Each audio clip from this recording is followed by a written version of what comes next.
Welcome to Season 2 of Public Health on Call, a podcast from the Johns Hopkins Bloomberg School of Public Health. I'm Joshua Sharfstein, Vice Dean for Public Health Practice and Community Engagement, and a former Secretary of Maryland's Health Department.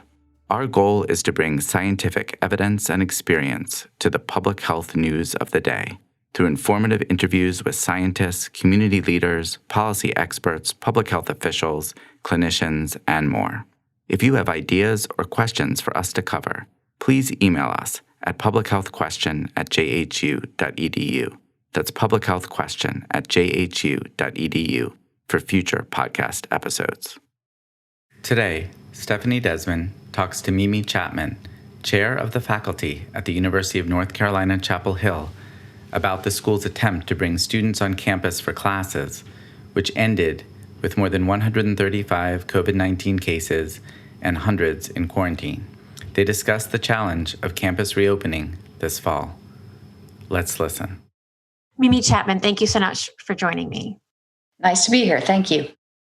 So you are the chair of the faculty at UNC Chapel Hill. UNC Chapel Hill opened its doors not 2 weeks ago and closed its doors a week later.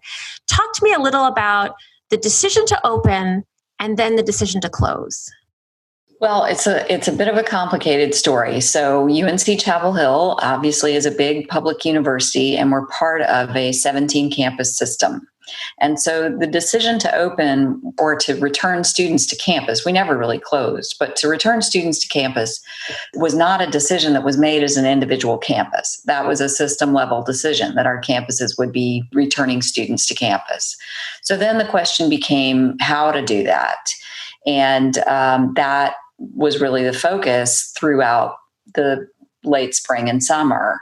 That is a part of the story that I don't think people were really completely clear on because the Board of Governors was a little bit not forthcoming about making that clearly known, that these decisions were their decisions. So although each of the 17 campuses had authority to create their own plans, and those plans were submitted, they were in the context of your campus will be returning students to residential learning. So you'll see variation among the campuses about how they were doing that, but the fact that they were doing that was something that was sort of handed down. And I understand that at Chapel Hill, the dorms were going to be open to full capacity, that Greek life was allowed to continue as normal, and kids moved in, and very quickly there were a lot of COVID cases being discovered. So what happened was actually right before move-in, maybe 2 weeks before move-in, students were sent a letter that allowed them to get out of their housing contract with no penalty if they wanted to. And they actually did de-densify the dorm to about 60%. So we opened actually with 60% capacity. Nobody knew what the right target was, but it became clear. I mean, the initial plan, I think one thing that's really important to know is that the initial plan was formed at a time where the assumptions about the virus were a bit different. You know, people thought that the virus would recede over the summer. The surge had not yet happened, as is happening all over the country and in many states. And certainly North Carolina was not as intensive as some states, and not as intensive as Texas or Florida in terms of a spike, but we were on the upswing in a way that we didn't anticipate being, and we were one of those states that were designated as hotspots.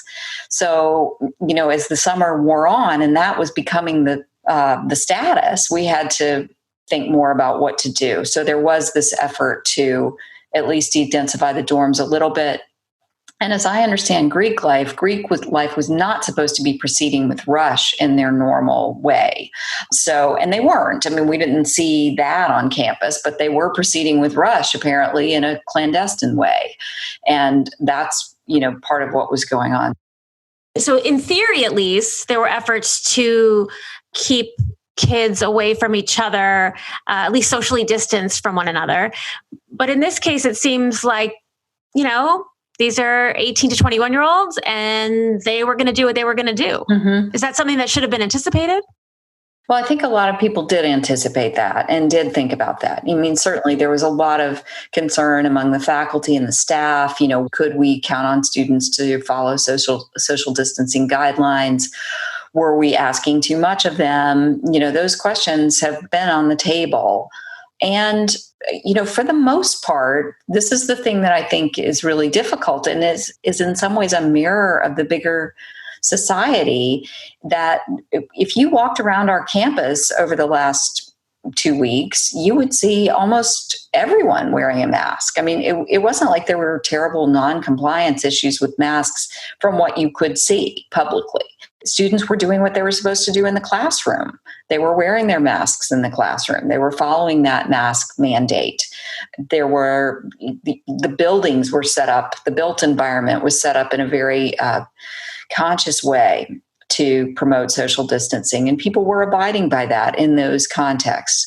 But what I certainly didn't see is what was going on after hours and off campus. And that's, I think, where we really began to, where the whole thing went off the rails. My point being that I think there were many students in that age group that were doing the right thing and were staying in small groups and getting together outside in small groups and wearing their masks and those sorts of things. But you had folks that weren't. And even though they're a smaller group, that pollutes the whole thing for everybody. So it sounds to me, what you're saying is that the campus tried to do everything right. It seemed like people were behaving appropriately, and yet you were getting hundreds of cases of coronavirus. So what lesson are we learning here? Like, can a university open? I don't know. I mean, I really don't. I wonder so we had this situation right before move-in where our local health department had sent a letter to our administrators saying, we really think your best course of action is to be remote, at least for the first 5 weeks. You need to de-densify the dorms even further.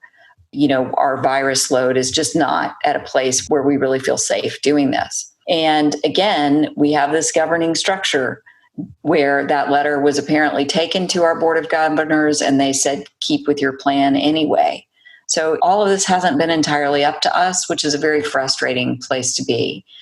But I personally wonder if something like that had happened, that communicates very powerfully to students in a way that nothing else does. And even what has just happened now, I think probably communicates very powerfully to our students, but also to students around the country.